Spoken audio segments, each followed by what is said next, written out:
अभी अगर आपको अपने बॉडी को जल्दी बनाना है तो आपके मन में केवल दो ही सवाल आएगा कि क्या ऐसा खा लें और कौन सा वर्कआउट कर लें कि मेरा बॉडी जल्दी बन जाए।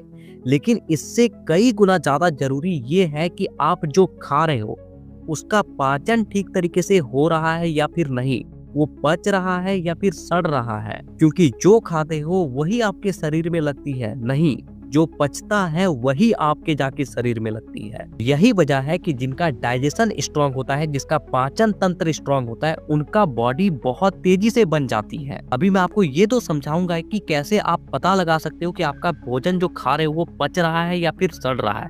साथ ही आपको ये भी बताऊंगा कि आप इससे कैसे बच सकते हो और अपने बॉडी के ग्रोथ को कैसे तेजी से बढ़ा सकते हो, कैसे अपने बॉडी को केवल कुछ महीनों में ट्रांसफॉर्म कर सकते हो, अपना एक अच्छा खासा बॉडी बना सकते हो। देखिए, सबसे पहले आप ये समझिए, हम लोग जो कुछ भी खाते हैं वो हमारे एसोफेगस से होकर हमारे स्टमक में पहुंचती है, स्टमक से हमारे आंतों में पहुंचती है। अगर आप हमारे आंतों को थोड़ा सा जूम कर देखोगे तो उसमें आपको कुछ इस तरह के बिलाई की तरह संरचना दिखाई देगी। इसे अगर आप थोड़ा सा ध्यान से देखोगे तो इसमें छोटे छोटे छिद्र हैं और इन्हीं छिद्र में हमारे नसें जुड़ी हुई है। और ये नसें क्या करती है, इन छिद्र से जो भी भोजन में पोषक तत्व होते हैं, जो भी इसमें अच्छे अच्छे चीजें होते हैं, उसे एब्जॉर्ब करके ब्लड में मिलाती है और ब्लड के जरिए हमारे पूरे बॉडी में फैलता है, जिससे हमारा मसल्स बनता है, हमारा ब्रेन काम करता है, हम लोग जो कुछ भी कर पाते हैं केवल इसी के बदौलत कर पाते हैं। लेकिन यहाँ पे प्रॉब्लम क्या होता है ये समझिए। देखिए, पहले वो हमारा जो भोजन है वो स्टमक में जाता है, वहां से जाती है आंतों में। अब देखिए, अगर अच्छी चीज हमारे स्टमक से हमारे आंतों में जाएगी तो वहां से अच्छी अच्छी चीजों को, अच्छे अच्छे पोषक तत्वों को एब्जॉर्ब किया जाएगा, जिससे हमारा शरीर का विकास होगा। लेकिन हम लोग जाने अनजाने में कुछ ऐसे गलतियों को कर देते हैं जिसकी वजह से हम लोगों ने जो भोजन किया है वो पचने के बजाय हमारे स्टमक में ही सड़ जाती है। और जब वो सड़ा हुआ भोजन हमारे आंतों तक पहुंचती है तो उसमें कुछ ऐसा पोषक तत्व बचता ही नहीं है जो कि हमारा बॉडी एब्जॉर्ब कर सके, जिससे हमारे बॉडी को ताकत मिले, हमारे बॉडी का विकास हो, हमारा मसल्स बने। अब भोजन सड़ता क्यों है वो समझिए। इसका सबसे पहला कारण है कि बहुत ज्यादा देर तक वो जो भोजन है वो हमारे स्टमक में पड़ा रह जाना। और ये तब होता है जब हमारा स्टमक भोजन को सही से तोड़ नहीं पाता है। क्योंकि हम लोग क्या करते हैं कि डायरेक्ट हमारे भोजन को मुंह में डाला और वो एसोफेगस से होकर स्टमक में पहुंच गया। हम लोग भोजन को ठीक तरीके से चबाते ही नहीं है, उसे छोटे छोटे टुकड़े में तोड़ते ही नहीं है,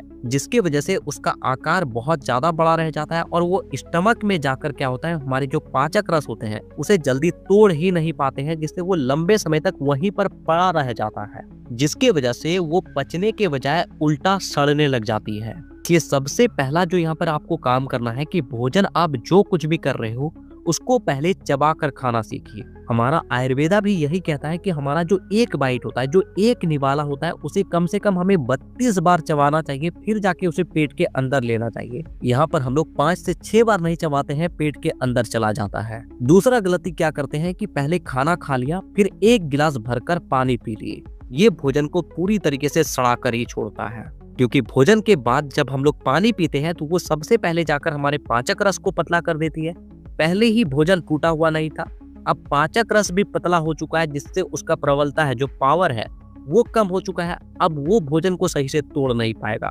जो भोजन आधे घंटे में पच जाना चाहिए वो 8 से 9 घंटे तक वहीं पर पड़ा हुआ रहेगा। उसके बाद वो जैसे तैसे पचकर आंतों में पहुंचता है, तब तक वो भोजन पूरी तरीके से सड़ चुकी होती है, उसमें जो पोषक तत्व होते हैं वो पूरी तरीके से खत्म हो चुके होते हैं। अब हमारा बॉडी जो भी एब्जॉर्ब करता है वो एकदम बहुत लो क्वालिटी का होता है या फिर कुछ उसमें होता ही नहीं है, जिसकी वजह से हम लोग कितना भी खा ले या फिर कुछ भी कर ले हमारे शरीर में कुछ लगता ही नहीं है। तो कभी भी भोजन के बाद आपको भरपेट पानी नहीं पीना है, 1-2 घूंट पानी पी सकते हो। अब आप कैसे पता लगाओगे कि आपका भोजन जो है वो पच रहा है या फिर सड़ रहा है? तो सबसे आसान तरीका है कि जब भी आप मल त्याग करते हो तो आप अपने मल को देखिए कि वो पानी के ऊपर तैर रहा है या फिर पानी के नीचे बैठ चुका है। अगर पानी के ऊपर तैर रहा है तो इसका अर्थ है कि आपके भोजन का पाचन ठीक तरीके से हो रहा है, और अगर वो पानी के नीचे बैठ जा रहा है तो इसका अर्थ है कि आपके भोजन का पाचन ठीक तरीके से नहीं हो पा रहा है, वो भोजन सड़ चुका है। दूसरा तरीका है, बहुत ज्यादा अगर आपको गैस बनता है, बहुत ज्यादा एकदम गंदी बदबू आती है, इसका सीधा अर्थ है कि आपका भोजन ठीक तरीके से नहीं पच रहा है, वो सड़ रहा है। तीसरा तरीका है कि समय पर अगर आपको भूख नहीं लग रही है या फिर कभी बहुत ज्यादा भूख लग जाता है, कभी भूख ही नहीं लगता है, तो इसका सीधा अर्थ है कि आपके भोजन का पाचन ठीक तरीके से नहीं हो रहा है। क्योंकि जब भोजन का पाचन होता है तो आंत खाली होती है, तब आपको बहुत तेज का भूख लग जाता है। लेकिन जब भोजन बहुत ज्यादा आंतों में भरा रहता है, स्टमक में भरा रहता है, तो भूख ही नहीं लग पाता है। अब बात आती है इससे बचने का क्या तरीका है। तो देखिए, अगर आपको ये प्रॉब्लम बहुत लंबे समय से हो रही है, 2-3 महीने से हो रही है, साथ में आपको कॉन्स्टिपेशन भी होता है, पेट ठीक तरीके से साफ नहीं होता है, तो केवल ये एक रेमेडी केवल 15 दिनों तक लगातार आप सेवन कर लीजिए, पेट से जुड़ी हर एक समस्या खत्म हो जाएगी। चाहे भोजन का ना पचना हो, कब्ज हो, गैस हो, अपचन हो, गंदी बदबू आती हो, मुंह से बदबू आती है, ये सारी चीजों को ये समाप्त कर देगी। देखिए, इस रेमेडी को बनाने के लिए आपको सबसे पहले एक कढ़ाई लेना है। एकदम धीमी आंच पे कढ़ाई को चढ़ाएंगे, उसे थोड़ा सा हीट होने देंगे। उसमें आपको 4 चम्मच जीरा डालना है। देखिए, जीरा आपके पाचक रस को बढ़ाती है, भोजन को सड़ने से रोकती है और जो आपको गैस में गंदी बदबू आती है उससे भी बचाती है। इसके बाद आपको डालना है 2 चम्मच अलसी के बीज, फ्लैक्स सीड, जो कि हमारे स्टमक में जाकर गुड बैक्टीरिया को बढ़ाती है। साथ ही साथ ये इसमें फाइबर बहुत ज्यादा होता है, जो कि हमारे कॉन्स्टिपेशन, जिसका पेट ठीक तरीके से साफ नहीं होता है, उसमें ये हेल्प करती है। इसके बाद आपको 3 चम्मच अजवाइन लेना है।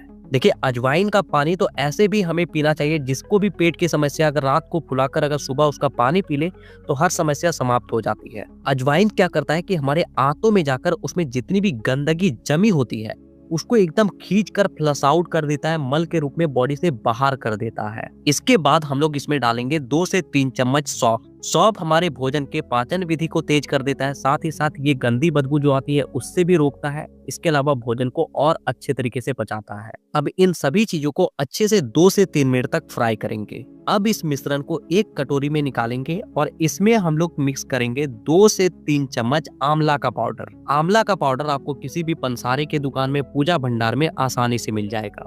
फिर इसमें हम लोग ऐड करेंगे 1 चम्मच ब्लैक पेपर पाउडर, यानी कि काली मिर्च का पाउडर, आधा चम्मच आपको हींग, आधा चम्मच काला नमक। इन सभी इंग्रेडिएंट को अच्छे से मिक्स करने के बाद इसका आपको पीस करके एकदम बारीक पाउडर बना लेना है, एकदम पूरी तरीके से पीस लेना है। अब इस रेमेडी को आपको एक एयर टाइट बॉक्स में अच्छे तरीके से पैक करके रख लें। रात के भोजन के बाद आपको इसको 1 से 1.5 चम्मच 1 गिलास हल्के गुनगुने गर्म पानी में अच्छे से घोलना है और रात को सोने से पहले इसे पी लें और 1 घंटे के बाद आप सोने के लिए चला जाए। सुबह उठते ही सबसे पहले आपका पेट बहुत अच्छे तरीके से साफ होगा। जो आपको गैस का प्रॉब्लम हो रहा था वो भी नहीं होगा, जो गंदी बदबू आ रही थी वो भी नहीं होगा। कुछ दिनों के इस्तेमाल के अंदर ही आपका जो भूख है वो पहले के मुकाबले 2 से 3 गुना बढ़ जाएगी। आप पहले अगर 5 रोटी खा रहे थे, आप 6 से 7 आसानी से खाने लग जाओगे। आपका जो पेट बहुत ज्यादा भारी भारी लगता था वो बहुत ज्यादा हल्का लगने लग जाएगा। आप जो कुछ भी खाओगे उसका कन-कन पचने लग जाएगा, कन-कन आपके शरीर में जाकर लगने लग जाएगी।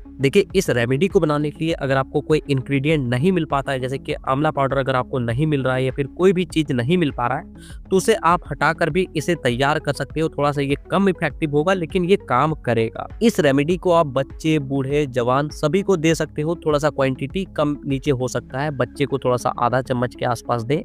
अगर बुजुर्ग है तो वो 1 से 1.5 चम्मच आसानी से खा सकते हो। युवा हो तो आप 2 चम्मच तक खा सकते हो, कोई दिक्कत नहीं है, किसी भी तरह का कोई साइड इफेक्ट नहीं है। तो नीचे कमेंट करके ये जरूर बताइएगा कि नेक्स्ट वीडियो किस टॉपिक पर देखना चाहते हो। साथ ही इसी तरह के और भी वीडियोस को देखने के लिए चैनल को सब्सक्राइब कर लीजिएगा, ताकि अगली वीडियो जब भी आए वो वीडियो आपके पास सबसे पहले पहुंचे। तो वीडियो देखने के लिए दिल से धन्यवाद।